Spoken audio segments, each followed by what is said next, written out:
Hey everyone! Tonight, we're stepping back nearly 2,000 years to the hot sand and cold marble of ancient Rome, where men prepared not just their muscles, but their minds for the most unforgiving test imaginable. You're about to spend time with a Roman gladiator in the hours, days, and weeks before he walks into an arena where 50,000 voices will decide whether he lives or dies. This isn't about sword techniques or shield formations. This is about something far more challenging, the mental preparation required to face almost certain death with courage, dignity, and perhaps even a strange kind of grace. Before we begin this journey into the mind of a warrior, take a moment to like this video and subscribe to the channel, but only if you genuinely enjoy what we create here. Also, drop your city and local time in the comments below. It's always fascinating to see who's watching from Seoul at breakfast time or Sydney at midnight. Now, settle in, maybe dim the lights, and let's explore how ancient Rome's most celebrated and despised warriors conquered the most formidable opponent of all, their own fear. Your first true mental preparation as a gladiator begins with words that will haunt every sunrise you witness from this moment forward. Standing in the courtyard of the ludus, the gladiator school, surrounded by men who share your fate, you recite the sacramentum gladiatorum, the gladiator's oath. The words are simple, terrible, and absolute. I will endure to be burned, to be bound, to be beaten, and to be killed by the sword. This oath renders you sacra, given to the gods in a way that places your very life on deposit with the underworld deities. If you break this oath, your honor and your life become forfeit, not just to your lanista, your owner and trainer, but to the gods themselves. You're no longer simply a slave or a criminal or even a volunteer seeking fame. You've transformed yourself through words into something both less and more than human. A sacred offering that still breathes, a man who has already accepted his death and must now simply wait for its arrival. The psychological weight of this oath cannot be overstated. By swearing it, you transform what was originally involuntary into something voluntary. At the very moment you become a slave, condemned to potential death, you simultaneously become a free agent with honor to uphold. This paradox forms the foundation of your mental preparation. You cannot change what you are. You cannot escape the arena, but you can choose how you meet it. In the days following your oath, you discover that these words have fundamentally altered your relationship with fear. The average gladiator doesn't live past 30 years of age. You know the statistics. You've seen the bodies carried out. Yet the oath forces you to stare directly at this reality rather than flinching away from it. Every morning you wake, you remember you have promised the gods you will endure fire, chains, beatings, and the blade. This isn't optimism or denial. It's a stark, clear-eyed acceptance that becomes, paradoxically, a source of strange strength. You watch the veterans in the ludus, men with scar-mapped bodies and eyes that have witnessed things you're only beginning to imagine. They move through their days with a peculiar lightness, laughing at jokes, arguing over dice games, eating their barley mash with genuine appreciation. They've made peace with the oath. They've internalized the fundamental truth. You cannot control whether you live or die, but you can control whether you meet death as a coward or as a man worthy of respect. This understanding becomes the bedrock upon which all other mental preparation is built. Your training follows the tetrad system, a 4-day cycle developed by the ancient Greeks and adapted for Roman gladiators. Day 1 focuses on preparation, consisting of short, high-intensity workouts. Day 2 is the complete opposite: long, extremely strenuous exercises testing both your physical performance and mental toughness. Day 3 is rest, though some schools include light technical work. Day 4 brings medium intensity, a mixture of the previous day's approaches. But here's what outsiders don't understand. The physical brutality of this training is simultaneously mental conditioning. Day 2 demands that you give 110% for the entirety of the training. Your life literally depends on being in peak physical condition at all times.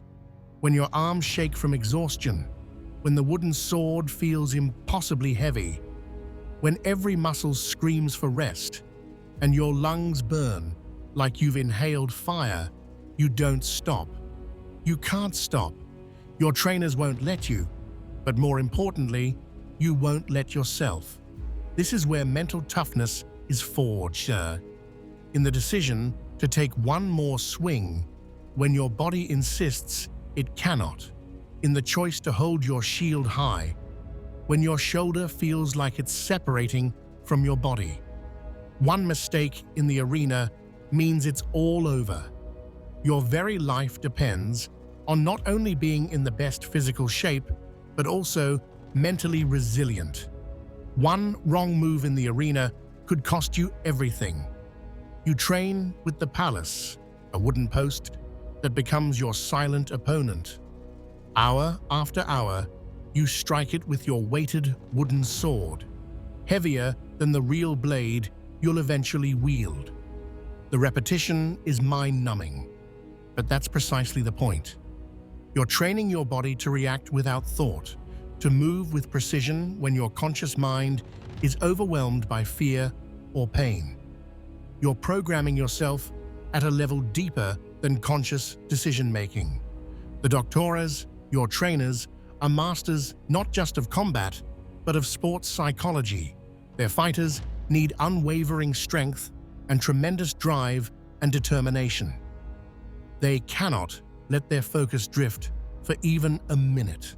They know how to push you past the point where you think you'll break, then show you that you haven't broken. They know how to strip away the mental excuses and comfortable lies you tell yourself. They force you to confront your limits and then surpass them. Between training sessions, you watch, you study, you observe the veteran gladiators, noting not just their techniques, but their mindsets. How do they carry themselves? What do they think about before training? How do they manage their nervous energy? You learn that the greatest fighters aren't necessarily the strongest or fastest. They're the ones who can maintain absolute focus under extreme pressure. They're the ones whose minds don't betray them when the crowd screams and blood flows. The intellectuals of Rome pursued the virtues of Stoicism with the ability to maintain control over the mind and emotions, forming the cornerstone of a fulfilling existence. These philosophical principles filter down into the gladiator schools, though perhaps not in the form that Marcus Aurelius would have taught in the palace. Yet the essence remains. You cannot control what happens to you, but you can control your response to it. In the quiet hours between training sessions, often during the mandatory rest periods, the older gladiators share their philosophy. It's not formal instruction. No one recites Epictetus or quotes Seneca directly, but the wisdom is there, passed down like contraband in whispered conversations and demonstrations of character. You learn to distinguish between what lies within your control and what doesn't. You cannot control whether you'll be matched against a more skilled opponent. You cannot control whether the crowd will favor you or call for your blood. You cannot control whether the editor of the games will grant mercy or demand execution. These external circumstances are as beyond your influence as the weather or the tides. But your response? That's yours. Your courage in the face of fear? Yours. Your dignity when injured? Yours. Your willingness to die well if death comes? Absolutely yours. The Stoic attitude is about accepting your own death as natural and inevitable, placing more importance on how you choose to meet it than on the event befalling you itself. A grizzled retiarius, a veteran of 40 fights who earned his freedom but returned to train others, tells you something that stays with you. The sand doesn't care about your plans. The sword doesn't care about your dreams. The only thing that matters is who you are when everything else is stripped away. That's what the arena reveals. That's what you must prepare. You begin to understand that every gladiator is already dead. You died the moment you swore the oath. Everything that comes after is borrowed time, a gift to be used well. Life is a battle. The philosopher belongs in the arena. Surviving and winning depends on training and courage and tenacity. This isn't morbid thinking. It's liberating. When you've already accepted death, fear loses much of its power. At night, lying on your thin mattress in the barracks, you practice this mental discipline. You imagine the worst outcome. You see yourself defeated, wounded, hearing the crowd roar for your death. You feel the terror, acknowledge it, then choose your response. You will not beg. You will not weep. You will expose your neck to the blade with the same dignity that Rome expects of its citizens in any trial. If you must die, you will die in a way that makes your death mean something. Mental preparation includes visualization techniques, mental rehearsal of combat scenarios. But this isn't the vague daydreaming of a novice. It's systematic, detailed, and practiced as rigorously as your physical training. You know your fighting style. Perhaps you're a murmillo, heavily armored with a large shield and gladius. Perhaps you're a retiarius, lightly protected but armed with net and trident. Each style has its strengths, weaknesses, and most likely opponents. You visualize facing them all. Lying in your cell, you close your eyes and construct the arena in your mind. You feel the sand beneath your feet, note its consistency, how your weight distributes. You hear the crowd, not as a single roar, but as thousands of individual voices creating waves of sound that can disorient you if you let them. You see the sun's angle, calculate where shadows fall, understand how the light will affect your vision at different times of day. Then, you introduce your opponent. Let's say a secutor, the pursuer, designed specifically to counter your retiarius style, if that's what you are. You see his smooth helmet with its small eye holes. You note his heavy shield, his short sword. You watch him move, predict his strategy. He'll try to close distance quickly, get inside your net's range, use his shield to deflect your trident thrusts. In your mind, you rehearse responses. He charges left, you circle right, maintaining distance. He tries to trap you against the arena wall. You use your superior speed to escape. He catches your net with his shield. You release it immediately rather than letting him pull you off balance. Over and over, you run these scenarios, programming your instincts. Shadow fighting helps gladiators develop tactical skills and psychological readiness for the unpredictability of the arena. During training, you perform these movements physically, fighting opponents who exist only in your mind, your body, learning the patterns that your visualization has rehearsed. Your trainers watch, correct your footwork, adjust your angles. They add variables. He's faster than you expected. The crowd throws debris. You're already wounded in your left leg. This mental rehearsal serves multiple purposes. It builds tactical flexibility, preparing you for the inevitable moment when your plan fails and you must adapt instantly. It reduces the shock of the arena's sensory overload. When you finally step onto that sand for real, your mind recognizes the experience. I've been here before. I've done this. The fact that you did it only in imagination doesn't matter. Your nervous system responds to visualization almost as strongly as to real experience. But perhaps most importantly, it gives you a sense of control. You cannot control whether you'll be selected to fight. You cannot control your opponent's skill, but you can control your preparation. Every minute spent visualizing combat scenarios is a minute invested in your survival. It's action in the face of powerlessness, and that action itself is psychologically fortifying. Many gladiators pray to the gods before entering the arena.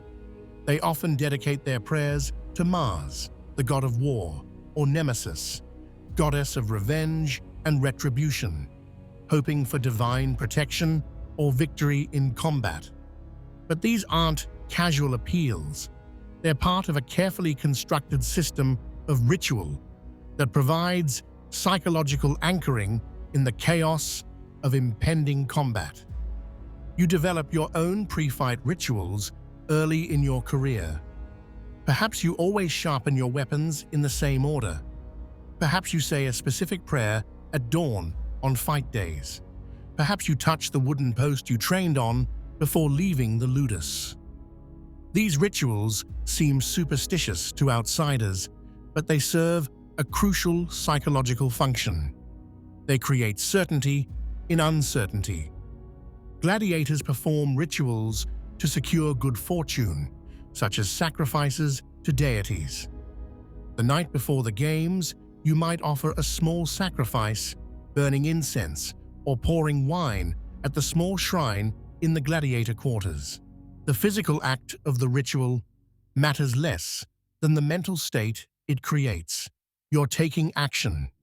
You're doing something to influence your fate, even if that influence is more psychological than divine. Some gladiators become devoted to particular gods with an intensity that surprises even Rome's religious population. You know fighters who won't enter the arena without a specific amulet blessed by a priest of Mars. Others perform elaborate prayers at dawn, noon, and sunset on fight days. One veteran you know always eats exactly 7 olives before combat. No more, no less. When asked why, he simply says, "Because I'm still alive." These rituals create what modern psychologists would call a sense of agency. When so much is beyond your control, these small, repeatable actions become islands of stability.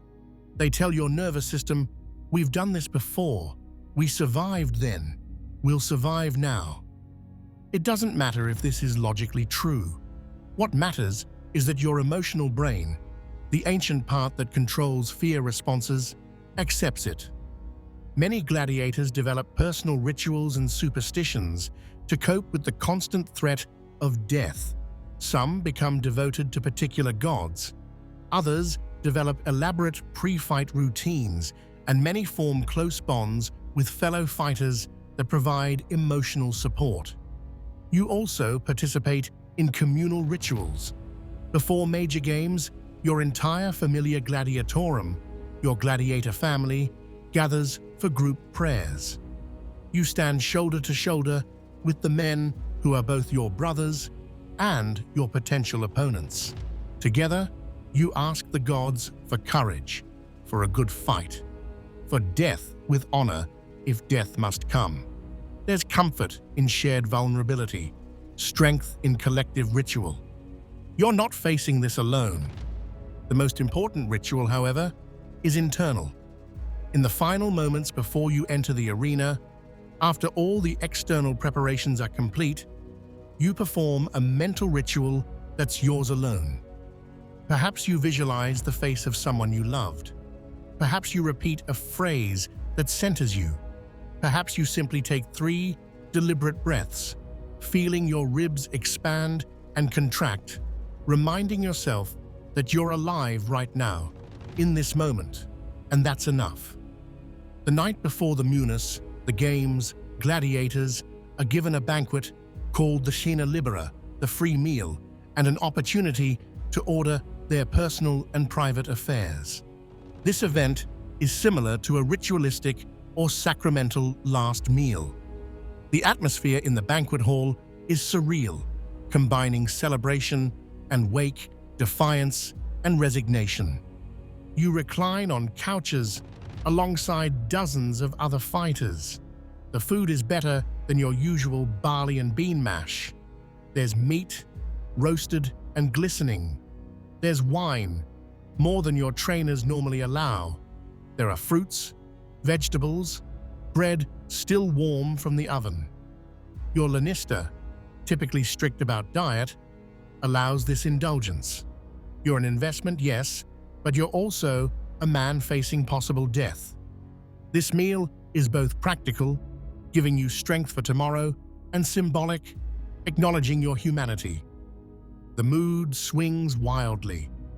At one couch, gladiators laugh uproariously at crude jokes, their voices too loud, their hilarity desperate.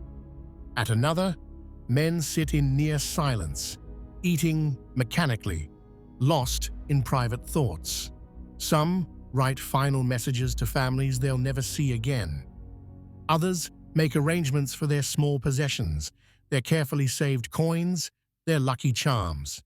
These events probably include both family and even the condemned prisoners, those sentenced to die in the arena the following day.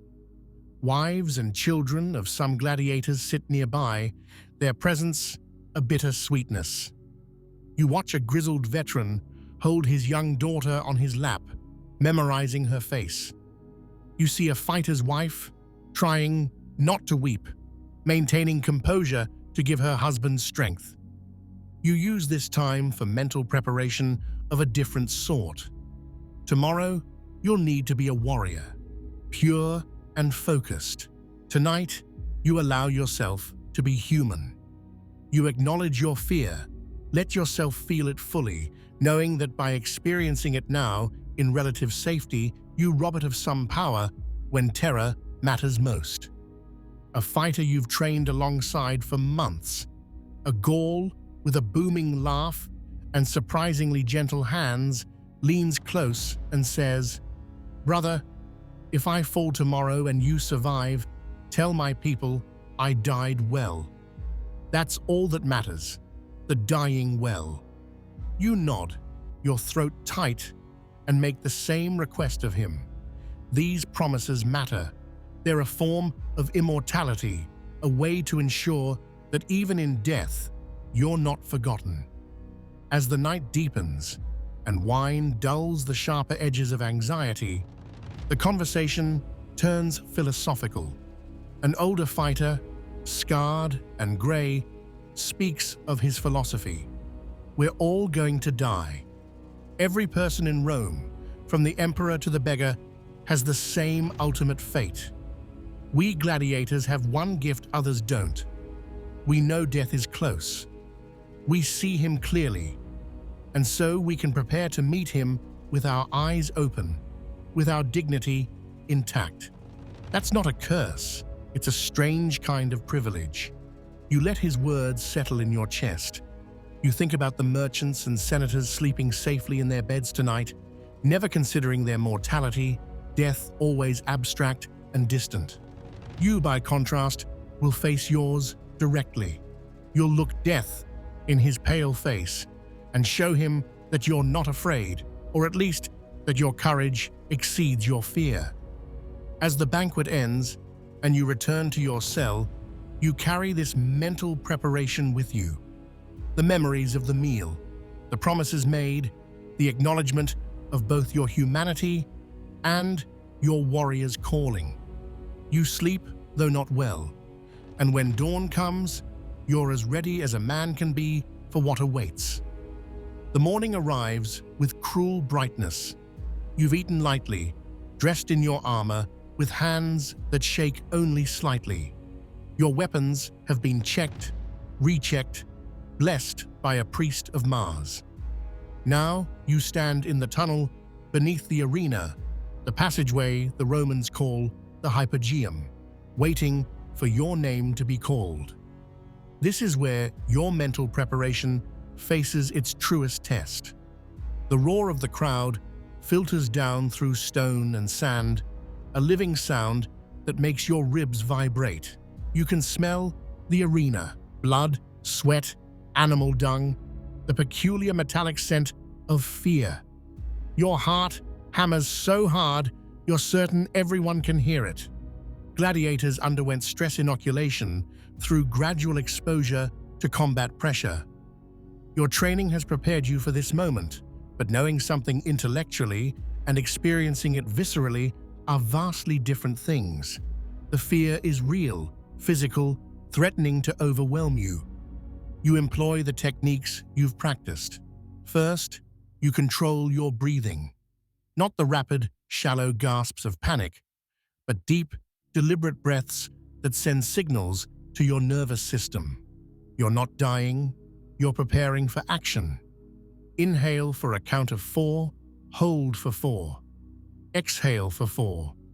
This ancient technique, used by warriors across cultures, works because it's physiological.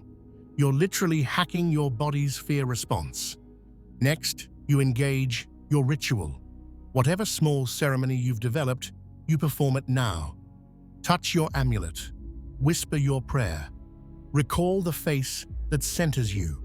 The ritual's familiarity is comforting, a known thing in the midst of unknowns. You look at your opponent if you can see him. He's afraid too. His hands grip his weapons too tightly. His jaw is clenched. The fear is universal. Recognizing this helps. You're not weak for being afraid. You're human. Courage isn't the absence of fear, it's action despite fear. You remember the oath. You've already promised to endure. You've already accepted what comes. This moment, this terror, this is just another thing you must endure. Not forever, just for the next hour, just for the time it takes to fight. You can do anything for an hour. A trumpet sounds above. The crowd's roar intensifies. It's time. Your name is called, echoing through the tunnel. You step forward. The sunlight at the tunnel's end is blinding, turning the exit into a white rectangle of pure light. It looks like the entrance to the afterlife, and perhaps it is, but you walk toward it anyway. Your final mental trick. You separate yourself from your fear. You observe it as if from outside. There is fear in this body. The heart is racing. The hands are trembling. By creating this small distance, this observer stance, you prevent the fear from completely overwhelming your ability to function. You're still afraid, but you're not only afraid, you're also a warrior, a trained fighter, a man who has prepared for precisely this moment. You step into the light. The arena opens before you. Sand, crowd, sky, opponent. Everything you've trained for, visualized, prepared for. Your mind clicks into a strange calm. The decision point has passed. Now there's only action. Now you finally get to discover whether all your mental preparation was sufficient.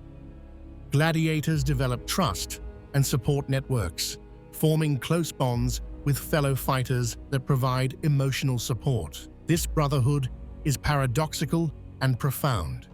These men are your family, yet you might have to kill them. They're your deepest confidants, yet they're also your competitors for survival. In the ludus, you live with these men day and night. You share meals, jokes, fears, dreams. You know who snores, who weeps quietly in the dark, who prays most fervently. You've trained together so long that you can predict each other's movements, finish each other's sentences. When one man receives word of a family member's death, the whole ludus mourns. When another earns his freedom, everyone celebrates, even as they envy. This brotherhood provides crucial emotional ballast. When your courage wavers, you look at your brothers and find strength in their presence. When despair threatens to overwhelm you, their survival gives you hope that you too might endure. When death seems meaningless, their witnessing of your struggle gives it meaning. The familiar gladiatorum is more than companionship. It's identity. You're not just a slave or a criminal anymore. You're a gladiator, part of an ancient tradition, a member of a brotherhood that demands the highest standards of courage and skill. This identity gives your suffering purpose. You're not merely enduring random cruelty. You're fulfilling a role that Rome honors, however paradoxically. Veterans mentor newcomers not just in technique, but in mindset. They teach you how to carry yourself, how to face the crowd, how to die well if it comes to that. An old Murmillo tells you, the crowd respects courage above all. Win or lose, if you fight bravely, they'll remember you. But if you beg, if you grovel, you'll die despised and be quickly forgotten. We take care of our own honor. No one else will do it for us. You learn that this brotherhood extends even into death. Professional gladiators have their own separate cemeteries. You will not be discarded like refuse if you fall. Your brothers will ensure you're treated with dignity. This knowledge matters more than outsiders might understand. In a life where so much is degrading, the promise of an honorable burial becomes a form of hope. The ultimate mental preparation for a gladiator is learning to die well. The gladiatorial sacramentum represents complete submission to the demands of gladiatorial combat, an acceptance of potential death. It's both practical necessity for maintaining discipline and spiritual preparation for facing mortality. Gladiators are expected to face death with dignity, grabbing the ankle of their enemy and exposing their necks for the killing stroke, all part of the show for the entertainment of the Roman masses. This expectation becomes part of your mental training from the first day. You practice the physical position, yes, kneeling in the sand, turning your head to expose the vital spot at the base of your skull or the major vessels in your neck. But more importantly, you practice the mental state. You learn that Rome's paradoxical honor code reserves its highest respect for those who lose nobly. A spectacular victory is admirable, but a courageous death is equally worthy of praise. The crowd doesn't want to see you beg. They want to see you demonstrate that you're more than a slave or criminal. They want to see you prove your humanity through your response to death. In quiet moments, you contemplate mortality not as an abstract concept, but as an immediate possibility. You think about what death might feel like, the moment the blade enters, whether consciousness ends immediately or lingers, whether there's an afterlife where you'll meet those who went before you. You make peace with uncertainty because certainty is impossible. An elderly gladiator who has survived 23 contests tells you something that changes your understanding. Death isn't the defeat. Fear is the defeat. When you step into that arena so terrified that you cannot think, cannot act, cannot fight as you have trained, fear has already killed you.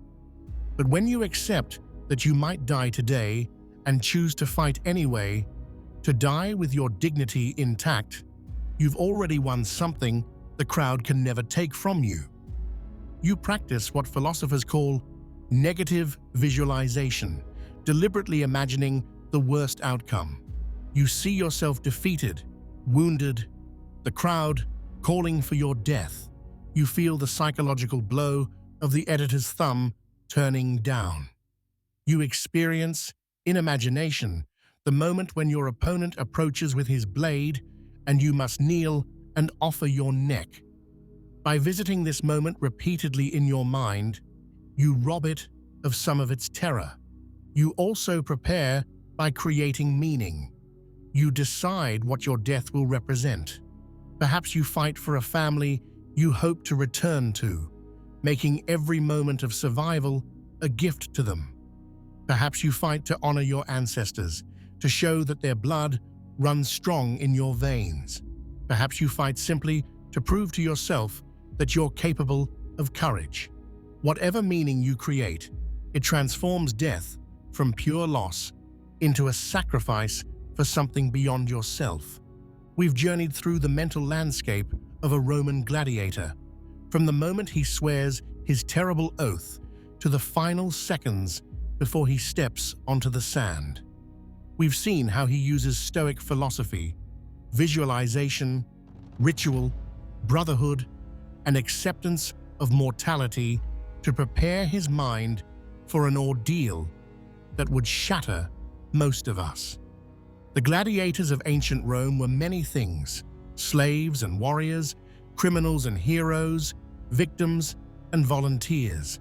But above all, they were human beings facing extraordinary psychological pressure. Their methods of mental preparation, developed through cruel necessity, contain wisdom that transcends their specific context. They understood that you cannot always control external circumstances, but you can control your response. They knew that accepting mortality paradoxically reduces fear's power. They recognized that ritual and brotherhood provide psychological anchoring. They discovered that courage isn't the absence of fear, but the willingness to act despite it. Modern athletes, soldiers, and anyone facing high-stakes performance can learn from these ancient warriors. The arena may be different today, but the mental challenges remain remarkably similar. Managing fear, maintaining focus under pressure, finding courage when everything screams at you to flee. The next time you face your own arena, whatever form it takes, remember the gladiators. Remember their oath to endure. Remember their practice of visualization. Remember their acceptance of what they cannot control and their fierce determination to control what they can. Remember that the arena of the mind is often more challenging than any physical battlefield. The sand has long since blown away from the Colosseum. The gladiators are 2,000 years dead, but their legacy endures in this essential truth.